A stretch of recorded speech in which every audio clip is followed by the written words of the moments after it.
Hello friends, welcome to Matt Kitchen. ম্যাট কিচেনে আপনাদের সবাইকে স্বাগত। পুরনো বন্ধুদের পাশে থাকার জন্য ধন্যবাদ এবং নতুন বন্ধুদের স্বাগত জানিয়ে শুরু করছি আজকের রেসিপি। এখানে কড়াই বসিয়ে কড়াইটা একটু গরম হলে আমি এখানে 1 কাপ সোনা মুগ নিয়েছি।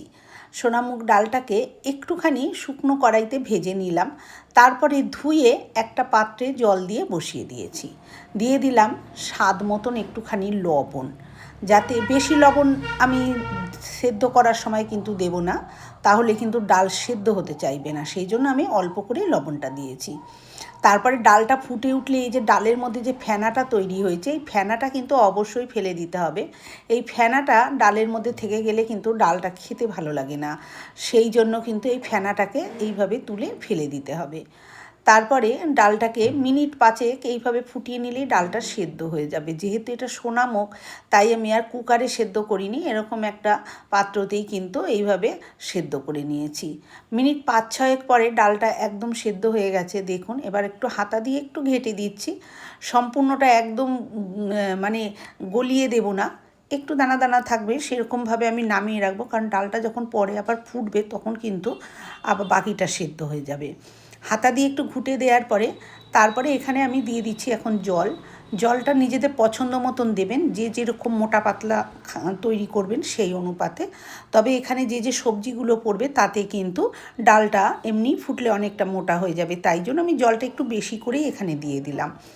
জলটা দেওয়ার পরে এবারে একটু লবণ এখানে দিয়ে দেব। তবে লবণ সেদ্ধ করার সময় দিয়েছিলাম, সেটা মাথায় রেখে লবণটা আমি এখানে ব্যবহার করছি। যদি আবার পরে লাগে তখন পরে আবার দেব, সেই অনুপাতে দিলাম। আর এখানে লাউগুলোকে ঠিক এরকম ছোট ছোট টুকরো করে ভালো করে আমি ধুয়ে নিয়েছি। এবারে এই ডালের মধ্যে লাউগুলোকেই সবার প্রথমে কিন্তু দিয়ে দিচ্ছি।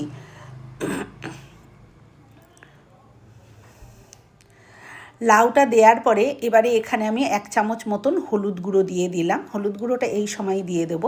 এবার একটু নাড়াচাড়া করে নিচ্ছি। এই যে পাত্রটার মধ্যে ডালটা বসিয়েছি, এটা কিন্তু একদম টুপুটুপুভাবে ভরে গেছে। তা পাশে আমি এটাকে ফুটতে বসিয়ে দেব।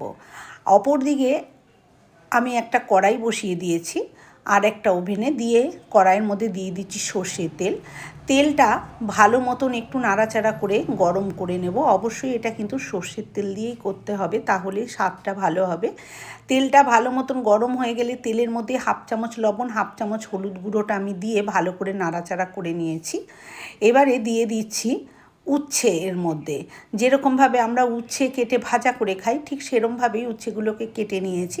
উচ্ছেটা দিয়ে এইভাবে একটু নাড়াচাড়া করে, উচ্ছেটা যেরকম আমরা ভাজা খাওয়ার জন্য লালচে করে ভেজে নিই, সেরকমভাবে কিন্তু উল্টে পাল্টে উচ্ছেটাকে ভেজে নেব। আমি এখানে তেলের মধ্যে নুন হলুদটা দিয়ে দিয়েছি, আপনারা চাইলে উচ্ছেটাকেও নুন হলুদ দিয়ে মেখে ভালো করে তারপরে তেলের মধ্যে ভাজতে পারেন। তেলের মধ্যে দিয়ে দিলে একটু সুবিধা হয়। নাড়াচাড়া করতে করতেই কিন্তু উচ্ছেটার মধ্যে সবই নুন হলুদ লেগে যায়, সেই জন্য আমি তেলের মধ্যেই দিয়ে দিয়েছি। এবারে উচ্ছেটাকে লাল করে ভেজে তুলে নিলাম। এবার এই তেলের মধ্যেই আমি দিয়ে দেব হচ্ছে সজনে ডাঁটা। সজনে ডাঁটাটা দিয়ে কিন্তু আবার মিনিট 2 একটু নাড়াচাড়া করে নেব। তারপরে এখানে সামান্য একটুখানি লবণ আর সামান্য একটুখানি হলুদ গুঁড়ো দেব। দিয়ে নুন আর হলুদের সাথে আর একটু নাড়াচাড়া করে একটু ভাজা ভাজা করে নেব, যাতে হলুদের কাঁচা গন্ধটা চলে যায়, সেই পর্যন্ত এটাকে একটু নাড়াচাড়া করে নিতে হবে। সজনে ডাঁটাটাকেও কিন্তু বেশ একটু ভাজা ভাজা করা হয়ে গেছে, দেখতেই পাচ্ছেন কালারটাও চেঞ্জ হয়ে গেছে। এবারে কিন্তু এটাকে আমি তুলে নিচ্ছি।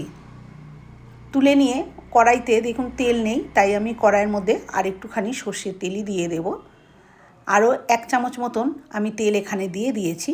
এবারে সেই তেলটা গরম করে নিয়ে সবার প্রথমে এখানে দিয়ে দিচ্ছি একটা তেজপাতা, আমি ছিঁড়ে দিয়ে দিয়েছি। 2খানা শুকনো লঙ্কা, সেটাও আমি ছিঁড়ে দিয়েছি। 1/2 চামচ দিচ্ছি সাদা গোটা জিরা, আর 1/2 চামচের কম দেব হচ্ছে একটু রাঁধুনি। যেহেতু আমি আজকে ডাল শুক্তানি তৈরি করছি, সেহেতু আমি একটু রাঁধুনি ফোড়নটা দিলাম। এবারে ফোড়নটা ভালো মতন হয়ে গেলে এখানে একটা বাটা মশলা দিচ্ছি।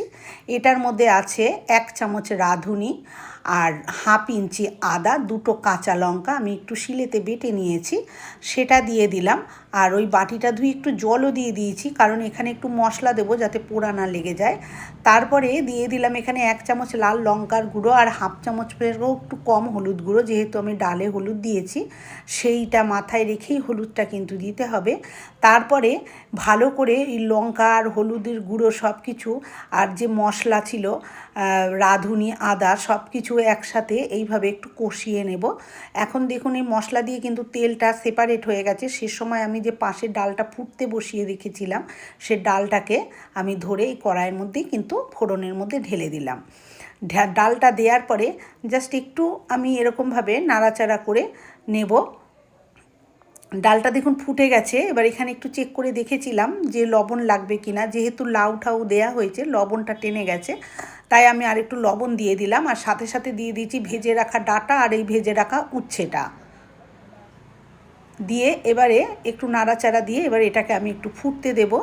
বন্ধুরা, আমার আজকের এই ডাল শুক্তানি রেসিপি কেমন লাগলো কমেন্ট করে অবশ্যই জানাবেন। যদি ভালো লাগে তাহলে একটা লাইক দেবেন। আর আমার চ্যানেলে নতুন বন্ধু হয়ে থাকলে চ্যানেলটি সাবস্ক্রাইব করে নেওয়ার অনুরোধ রইল। পাশে থাকা বেল আইকনটা অবশ্যই প্রেস করবেন, কারণ আমি যখনই কোনো নিত্য নতুন রেসিপি শেয়ার করব নোটিফিকেশন আপনাদের কাছে পৌঁছে যাবে সবার আগে। যেহেতু তেঁতোর ডাল, স্বাদটা ব্যালেন্স করার জন্য আমি 1 চামচ মতন চিনি দিয়ে দিয়েছি আর কয়েকটা গোটা কাঁচা লঙ্কা দিয়ে দিয়েছি। জানি শুক্তোতে ডাল শুক্তানিতে কাঁচা লঙ্কা লাগে না, তো আমরা একটু ঝাল খাই বলে দিলাম। ভিডিওটা কেমন লাগলো কমেন্ট করে অবশ্যই জানাবেন।